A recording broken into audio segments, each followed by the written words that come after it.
Oke, Assalamualaikum warahmatullahi wabarakatuh. Salam sejahtera untuk kita semua. Bapak, Ibu, Saudara, sahabat pembelajar NLP yang berbahagia, apa kabar hari ini? Ya, semoga sahabat pembelajar NLP tetap sehat, bahagia, dan tetap semangat. Oke, perkenalkan saya Coach Novel. Saya seorang trainer dan coach dari Bismika Training and Coaching. Pada kesempatan kali ini, saya akan sampaikan materi yang pertama, apa itu NLP. Baiklah, saya akan langsung menyampaikan materi tentang apa itu NLP.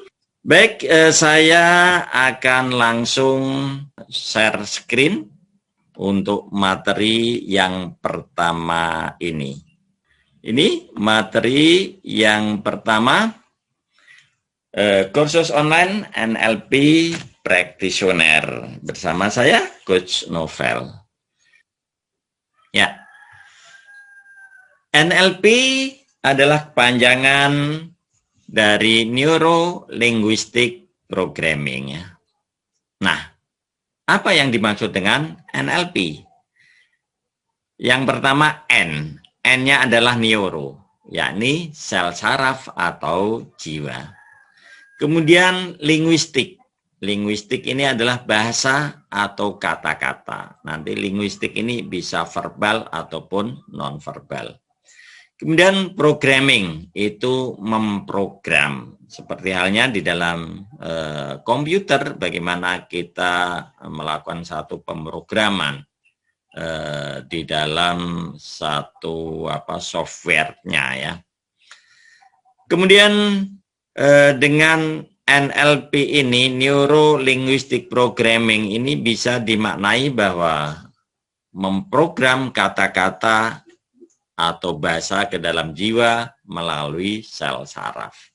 Ya, inilah satu pemahaman singkat tentang NLP. Dengan kita kaitkan kisah tadi, maka pemrograman itu berupa intervensi dengan menggunakan kata-kata, di mana si penjual obat melakukan satu intervensi pada sang gadis ya, untuk melakukan satu perubahan pemikiran. Dengan cara apa? Dia menyampaikan kalimat pesan sarannya, kemudian sang gadis pura-pura untuk melakukan sebagaimana saran sang penjual obat. Dia melakukan satu perubahan sikap dengan memperhatikan, dengan melayani sepenuh hati, dengan menyayangi, dengan mencintai, akhirnya masuk ke dalam jiwanya rasa sayang itu, rasa cinta itu, dan ada kepedulian itu. Nah, itu semua melalui sel saraf, sehingga akhirnya seluruh tubuhnya dengan pemikiran, kemudian hatinya berubah sesuai dengan perilaku dan sikap yang dia lakukan. Ya, ini satu pemahaman yang pendek. Kita akan coba latih lebih lanjut ya pemikiran-pemikiran kita ya. Oke, dalam kehidupan kita ya, apa yang saat ini kita rasakan atau apa yang menjadi hasil dari aktivitas-aktivitas yang kita lakukan pada waktu-waktu yang lalu, baik secara finansial atau spiritual atau karir, bisnis dan sebagainya. Ini adalah kehidupan kita. Ini adalah hasil dari apa yang kita lakukan. Nah, life kehidupan kita ini sebetulnya dipengaruhi oleh apa sehingga kita bisa merasakan sebagaimana yang ada saat ini. Oke? Apa kira-kira? Ya, kehidupan kita dipengaruhi oleh aktivitas kita, oleh tindakan kita pada waktu-waktu yang lalu. Mungkin mulai 5 tahun yang lalu, atau bahkan jauh sebelumnya ya. Kemudian 5 tahun yang lalu, 3 tahun yang lalu, 1 tahun yang lalu, sampai kemudian kemarin-kemarin ini. Ya, apa yang kita lakukan itu membawa hasil sebagaimana kehidupan kita saat ini.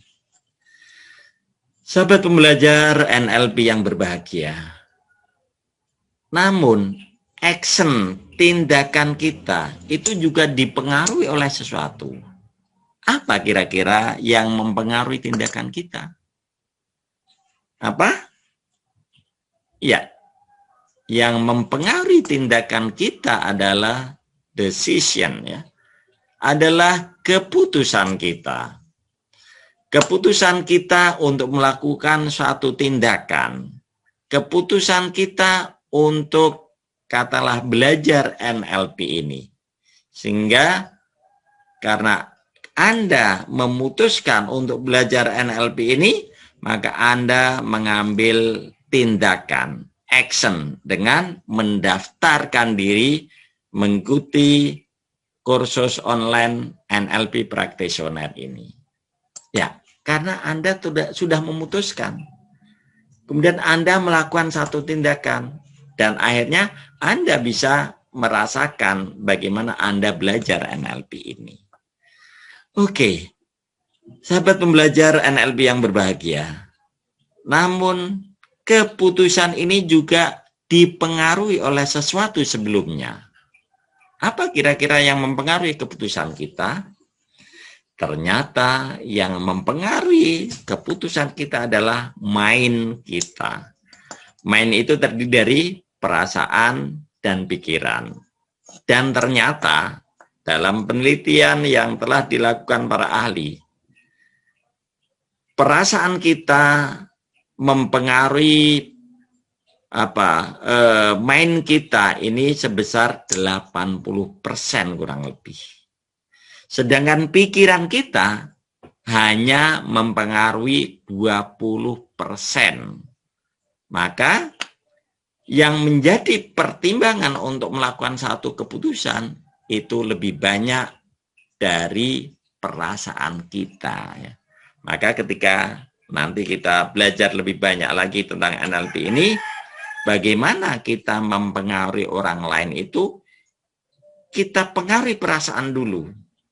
Ketika perasaannya kemudian menguat, katakanlah kita sebagai seorang sales, kita menawarkan satu produk tertentu, maka terhadap calon pembeli ini bagaimana kita mempengaruhi perasaannya sehingga dia merasa membutuhkan produk yang kita jual ini.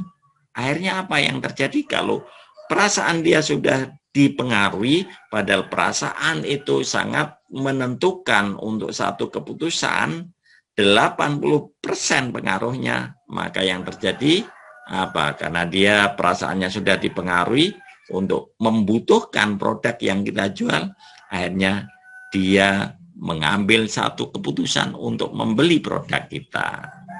Nah, inilah nanti setelah kita lebih banyak lagi belajar tentang NLP, yang intinya nantinya juga mempengaruhi perasaan dan pikiran kita, maka kita bisa juga mempengaruhi orang lain untuk sesuatu yang kita inginkan. Ya, nanti ada caranya. Oke, baik. Mind, perasaan dan pikiran ini juga dipengaruhi oleh sesuatu sebelumnya. Apa itu yang mempengaruhi mind kita? Yaitu apa? Kata-kata atau bahasa, ya. Kata-kata yang verbal ataupun non-verbal. Apa yang kita lihat, apa yang kita dengar, apa yang kita rasakan, itu akan mempengaruhi mind kita, mengubah pikiran dan perasaan kita, dan akhirnya memberikan pengaruh pada keputusan kita. Keputusan kita pun memberikan pengaruh pada, karena sudah ada keputusan, memberikan pengaruh pada tindakan kita. maka tindakan kita ini akan mempengaruhi hasil ataupun kemudian kehidupan kita.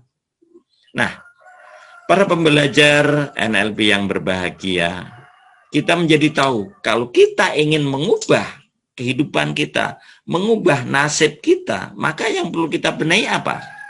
Tindakan kita. Untuk bisa mengubah tindakan kita, yang perlu kita benahi keputusan kita.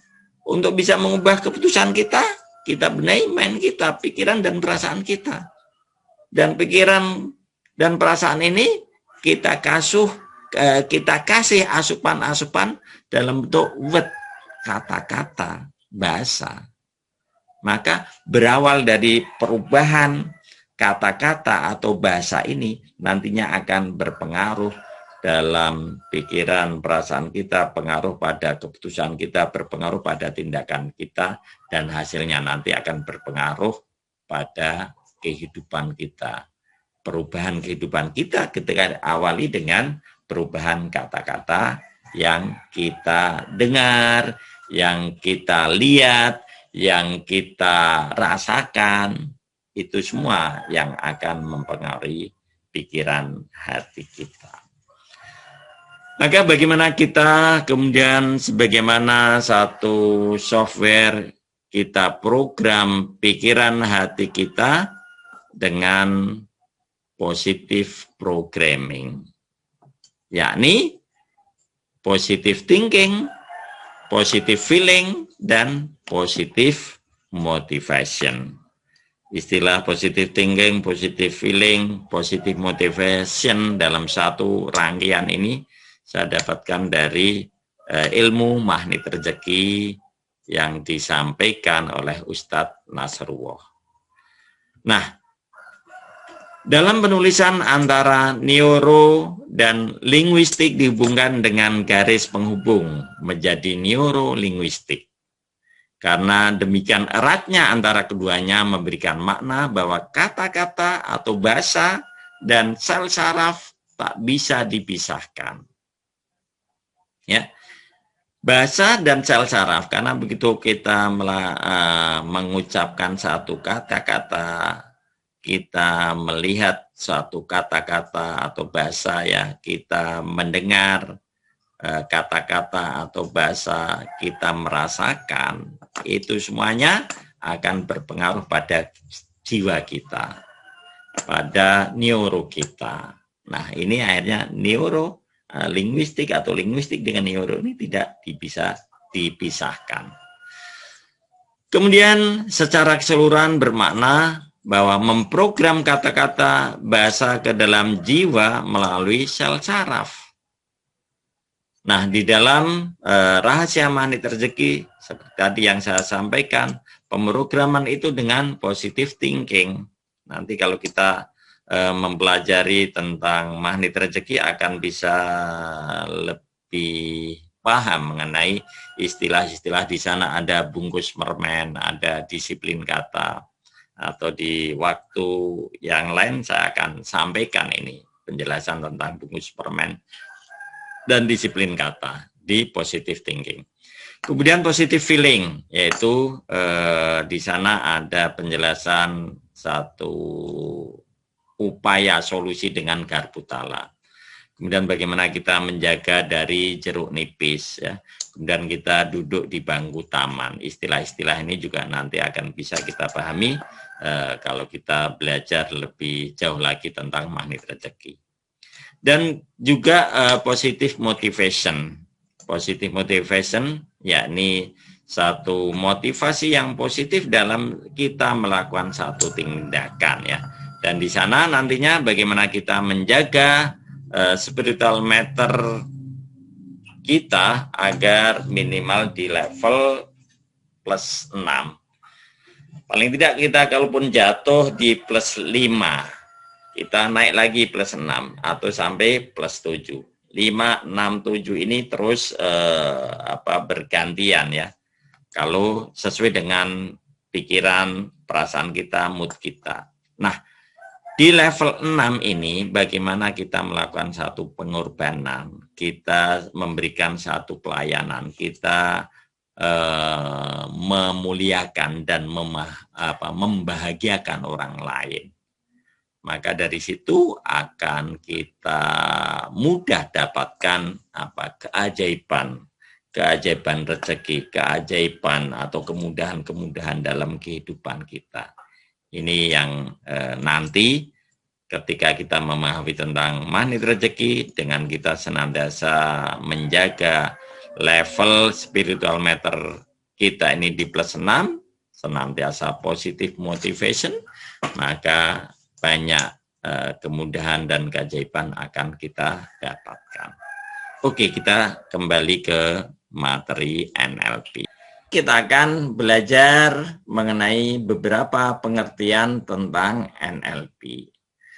Oke, pengertian yang pertama, bahwa NLP adalah sains tentang bagaimana otak mengkodekan pembelajaran dan pengalaman. Ya.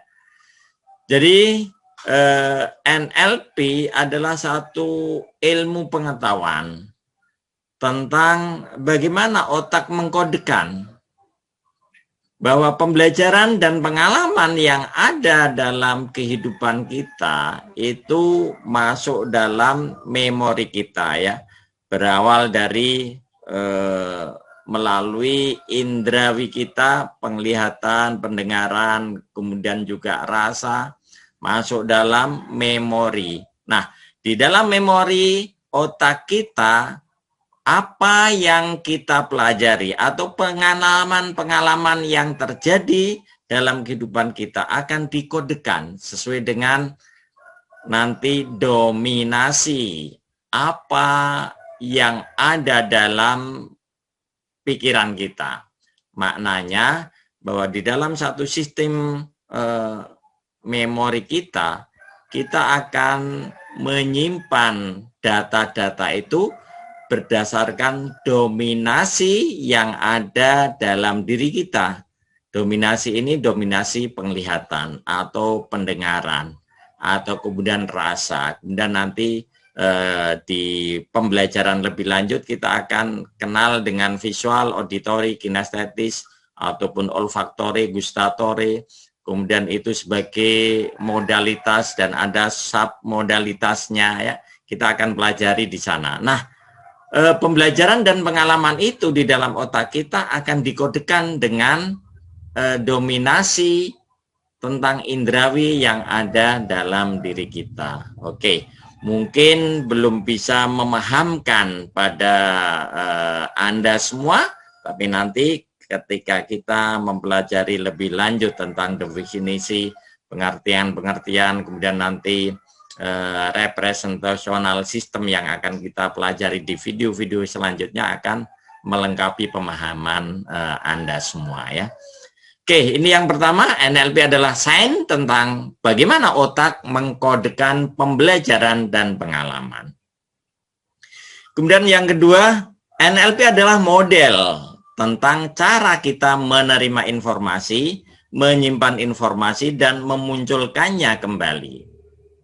Jadi di sini sama dengan satu model tentang bagaimana kita mengingat sesuatu, ya.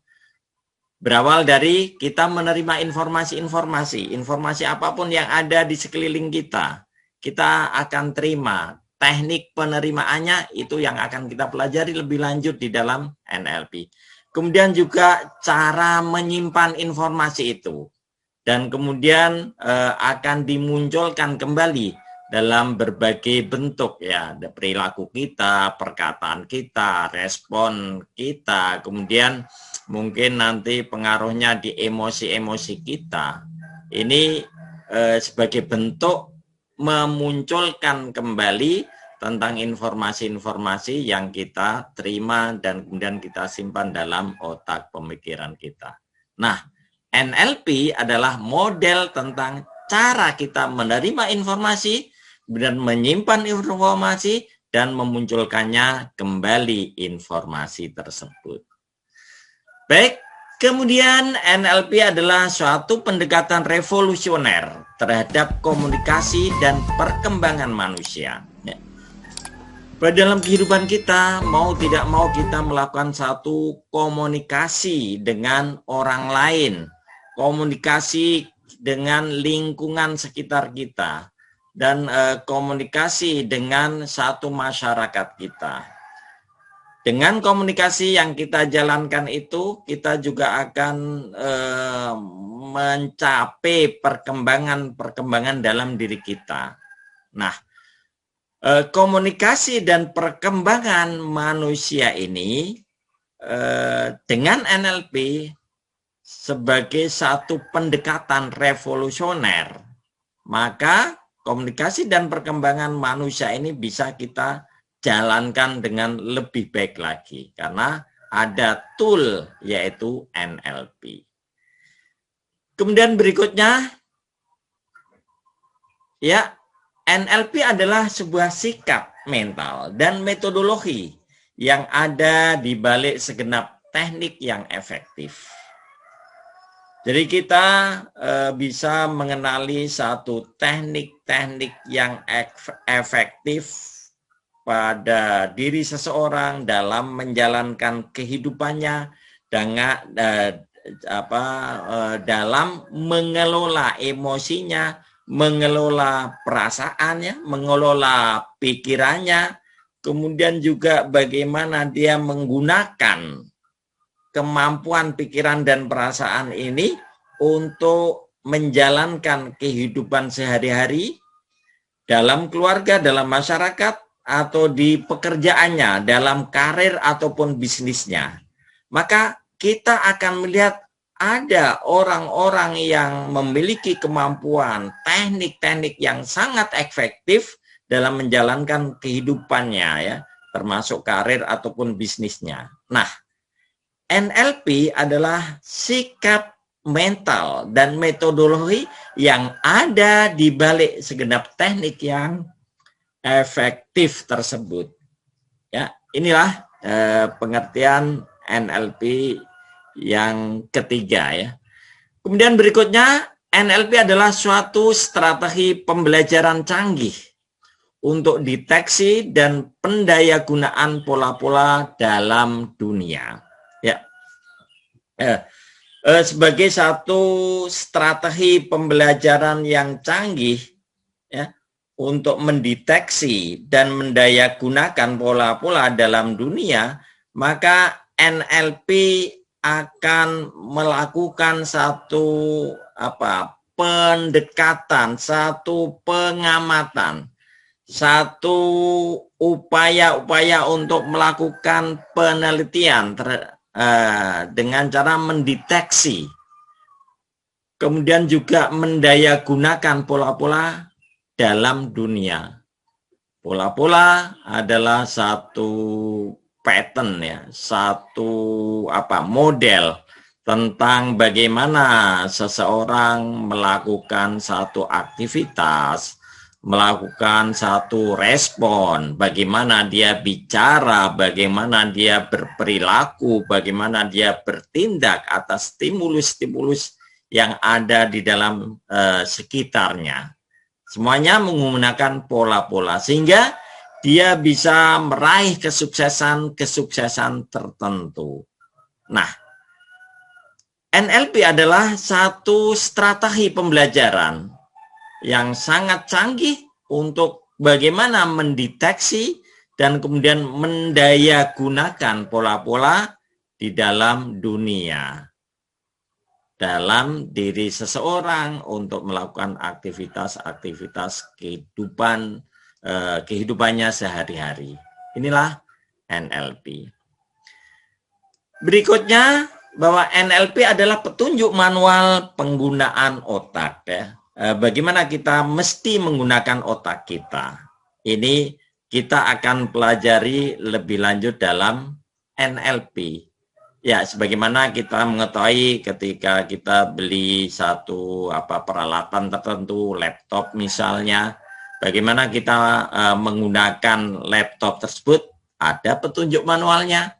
Kita beli motor, kita beli mobil, ketika kita mendapatkan motor mobil itu selalu disertai dengan petunjuk manual penggunaan motor ataupun mobil itu ya. Nah, kita memiliki satu otak yang Tuhan telah berikan pada kita. Maka kita pun bagaimana kita mendapatkan petunjuk penggunaan otak itu. Nah, NLP sebagai satu ilmu pengetahuan, di dalamnya ada petunjuk manual tentang penggunaan otak kita ya. Kita akan pelajari lebih lanjut dalam nanti metodologi ataupun teknik-teknik di dalam NLP ya. Berikutnya, NLP adalah model komunikasi yang fokus pada identifikasi dan penggunaan pola pemikiran yang mempengaruhi perilaku seseorang sebagai cara untuk meningkatkan kualitas dan keefektifan hidup. Ya. Jadi, Bapak, Ibu, Saudara, sahabat pembelajar NLP yang bahagia, bahwa NLP adalah satu model komunikasi ya, satu model komunikasi, kemudian fokus pada identifikasi, bagaimana mengenali atau melakukan pendataan tentang pola pemikiran, juga bagaimana kemudian menggunakan pola pemikiran ini yang bisa mempengaruhi seseorang sebagai cara bagaimana nantinya orang tersebut mampu meningkatkan kualitas dan keefektifan hidupnya. Maknanya apa?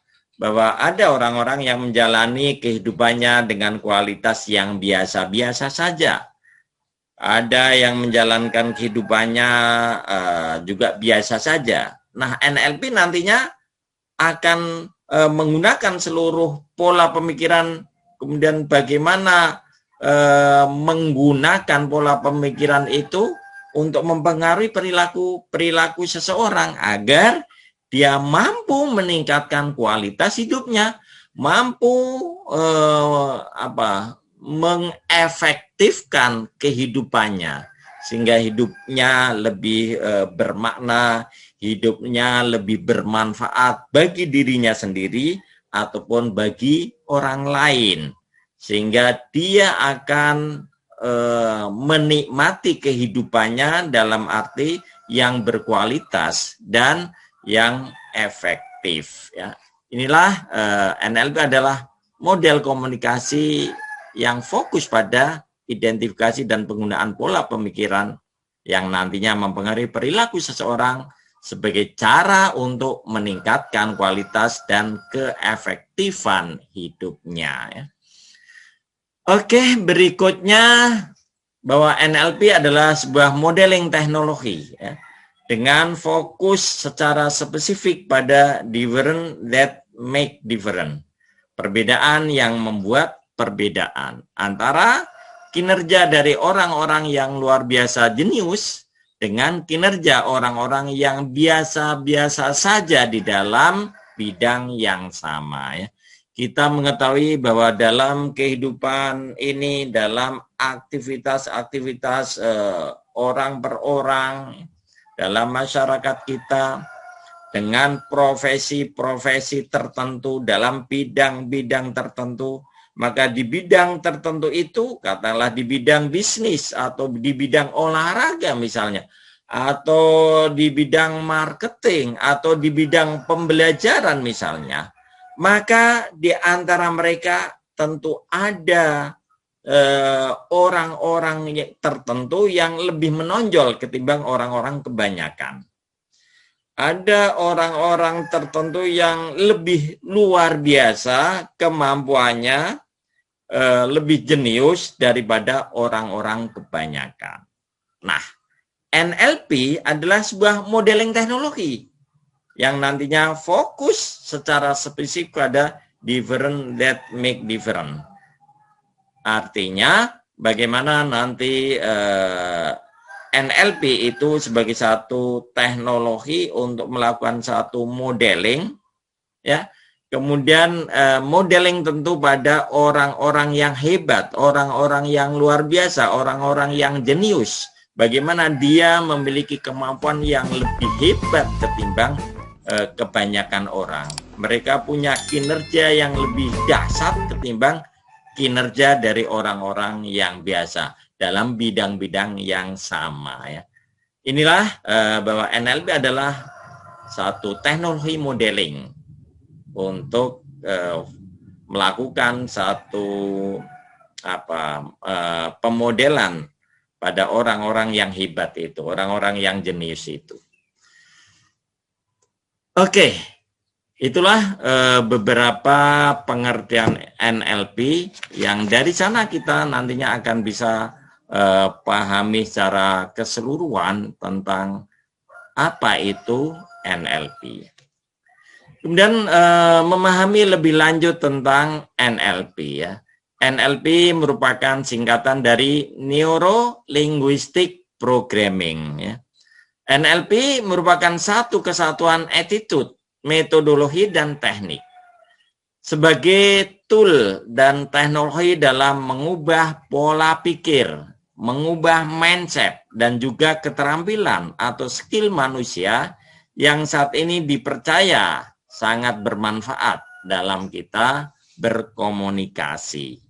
Inilah Bapak, Ibu, Saudara, pembelajar NLP yang berbahagia, bagaimana nanti kita akan mengenali lebih lanjut tentang attitude di dalam NLP. Kita juga akan mengenali lebih lanjut tentang metodologi dalam NLP. Kita akan mengenali, memahami lebih lanjut tentang teknik-teknik di dalam NLP. Yang kesemuanya untuk bagaimana kita melakukan perubahan pola pikir kita, perubahan mindset kita, perubahan keterampilan atau skill kita sebagai manusia yang nantinya sangat memberikan manfaat bagaimana kita berkomunikasi dengan orang lain. Maka bahwa komunikasi merupakan satu aktivitas yang mau tidak mau harus dijalankan pada diri seseorang untuk komunikasi dengan orang lain.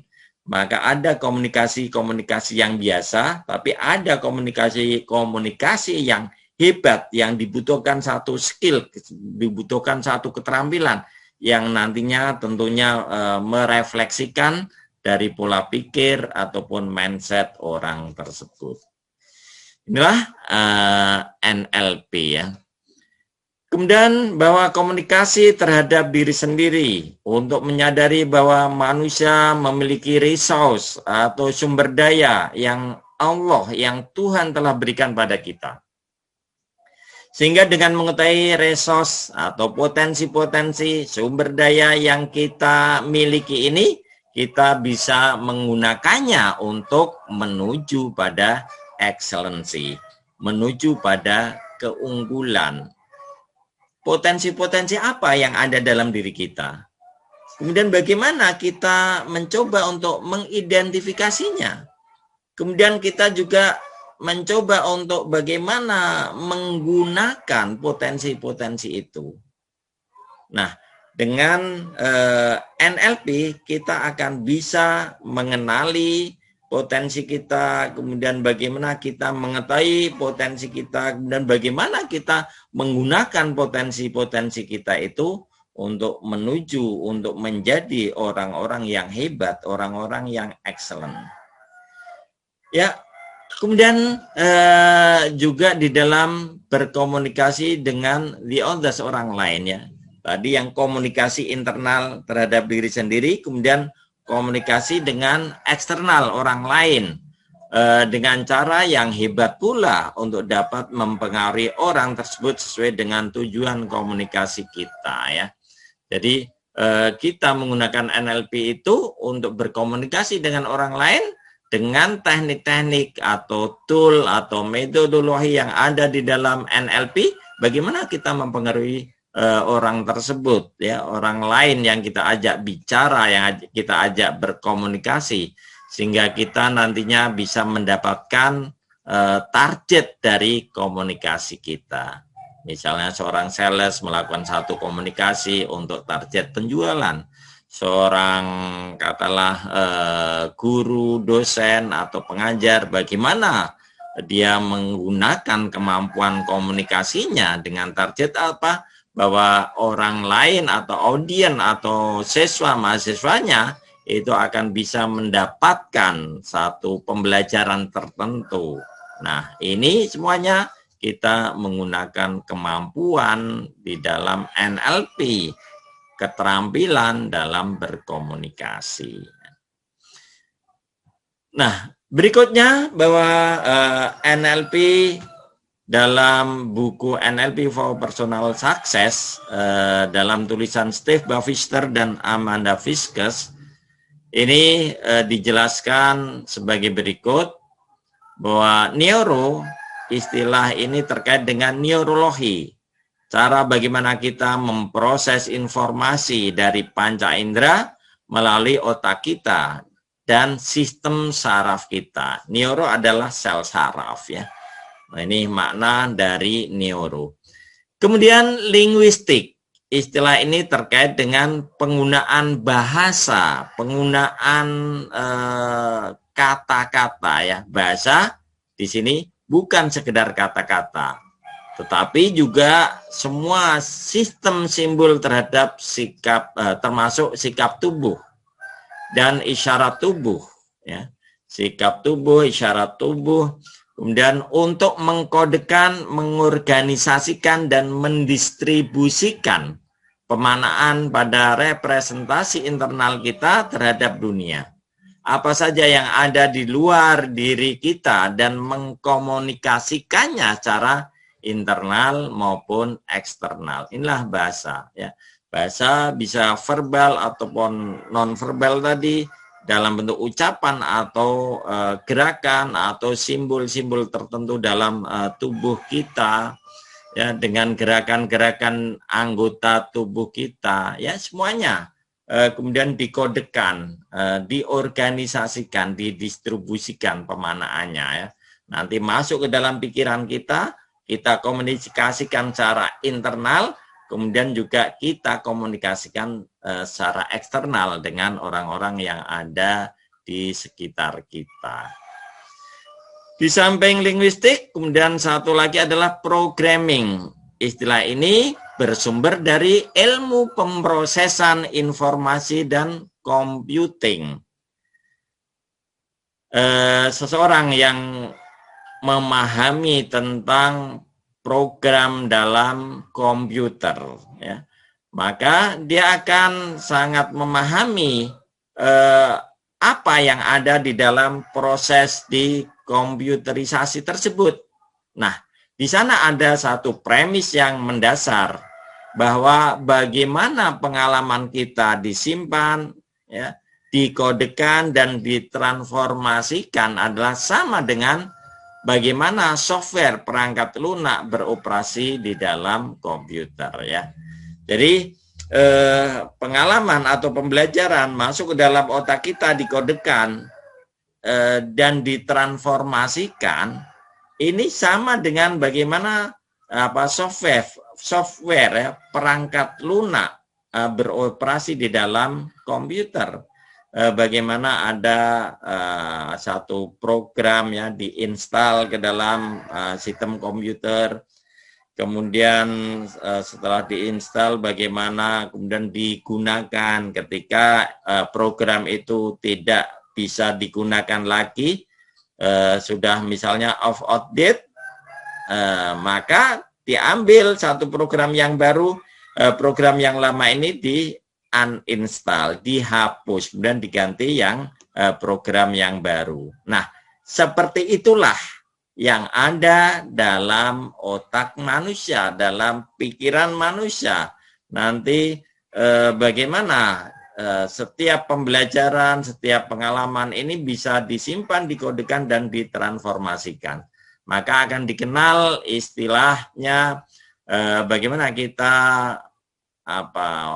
mendelete informasi, kemudian kita juga mengupgrade informasi, atau kemudian kita menginstal satu perangkat lunak mental kita bisa mengubah bagaimana kita berpikir dan sebagai hasilnya bagaimana kita bertindak ya. Jadi nanti informasi-informasi yang pernah masuk di dalam otak kita bisa dihapus, kemudian juga bisa di-upgrade.